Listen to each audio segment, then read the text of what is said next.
Hey everyone, this is Byron Clark. I've been a recruiter for 5 years, and today I want to walk you through how to create an elevator pitch for job seekers, the basics of what you need to know to feel comfortable speaking in front of a hiring manager or any interviewer. In particular, we're going to focus in on what you're going to respond with when they say, "Tell me about yourself." The basic idea behind an elevator pitch in a broader sense is you're in an elevator with somebody, you have 30 seconds, what are you going to say to catch their attention enough that they want to learn more when that elevator ride ends? So that's the basic idea, but we're going to narrow it down for that one specific question of tell me about yourself, or what can you tell me about yourself? So this elevator pitch for job seekers is very important. The first reason is it sets the tone for everything else you say. So if you describe yourself as an expert in one thing, it's going to elevate how future things you say are perceived. Whereas if you describe yourself as a generalist, or you don't really speak to a certain area that you're strong in, later when you go back to try to talk about that area and talk about your accomplishments in that area, it's not going to sound as strong. So you really want to be specific and pick the most important things to target for the job that you're going in to interview for. Let's go through the 3 basic steps in your elevator pitch. The first step is who are you and what do you do? So the basics of what you've been doing, what your skills are. The second step is why should they care? So you need to give something specific, something interesting, an accomplishment, something that sets you apart from everybody else who's doing what you're doing. So if the first thing you said was I'm an accountant and I've been doing accounting work for X years, okay, what makes you different? What's a unique project? What's something interesting that you've done? The third step is what do you want? Why are you telling them this? So if in the case of interviewing, it's going to be what are you looking for? Why are you interviewing? What's important for you to find in your next position? And it's really crucial for you to have something other than, well, I need a job, or I don't like my current job, or I'm unemployed right now, so I need to find something, or I have bills to pay. None of those are going to be impressive. You need something compelling in terms of why you want this job and what you're targeting in your job search. So again, the steps are who are you and what do you do? Why should they care?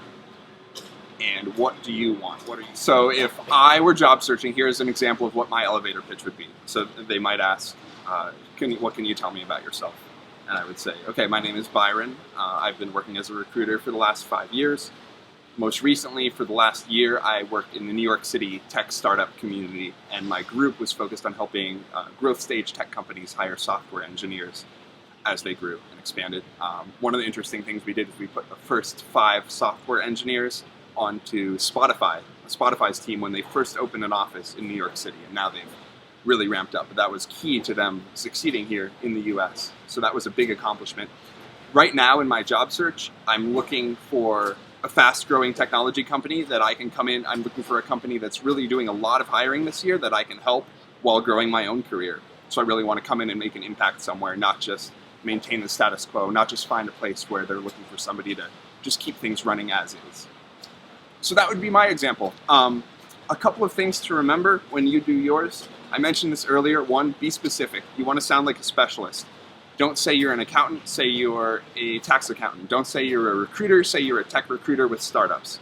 One other thing to remember at the end, you want to sound ambitious. You want to sound that when you describe what you're looking for and what you want, that's step 3, sound like you want a challenge. Sound like you want something that's a little bit of a stretch. Don't sound like you're just looking to hop to the next job that's going to have you doing the same thing.